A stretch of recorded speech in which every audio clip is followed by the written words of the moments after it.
One of the most important steps to selling your home for top dollar is creating a great showing experience. Today, I'm sharing tips for prepping your home so you can maximize your return. Once your photos and videos are ready, it's time for showings. A lot of sellers dread this part, but here's the truth. People need to see your home for it to sell. They need to feel it. You'll usually get the biggest wave of showings in the first week, so it's crucial to start strong with great photos and the right price. Pricing too high can backfire and cost you money in the end. Now, let's talk about what to expect. A traditional listing may only see 1 or 2 showings a week, so don't panic if it feels slow. Most showings are scheduled the night before, and you'll get a text from showing time to approve or decline.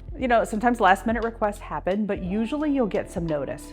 We can also set minimum notice requests, such as 1 hour if you'd prefer. Here's how to prep. Keep your home clean inside and out. Sweep the porch, keep the yard tidy, and consider a weekly cleaning service while you're on the market. Buyers typically tour with their own agent, not your listing agent, and showings only last about 15 to 30 minutes. Make the space inviting, turn on some soft music, leave water bottles or small snacks, make sure it smells fresh. Pet odors, smoke, or strong cooking smells can instantly turn buyers off. Ask me about my vanilla idea. Also, secure valuables and medications and tuck away anything that doesn't belong in the space. Even small clutter stands out. Get rid of all those dog bowls. Let's touch on feedback. It can be frustrating not to hear how a showing went, but keep in mind that only about half of agents actually provide it. And sometimes no feedback is feedback. If buyers are serious, you'll hear from them with questions or an offer. Personally, I don't typically leave feedback unless I ask for your permission. If I disclose your feedback, in the long run, it could end up hurting our negotiating power. Finally,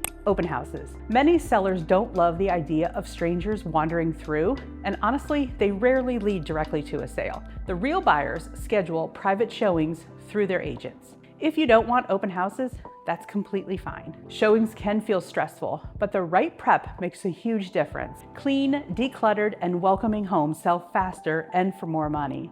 If you'd like a step-by-step strategy to prep your home without breaking the bank, click the link below for my seller guide. Thanks for watching, and if you're looking to sell or buy in the greater Ashland County area, give me a call. Welcome home.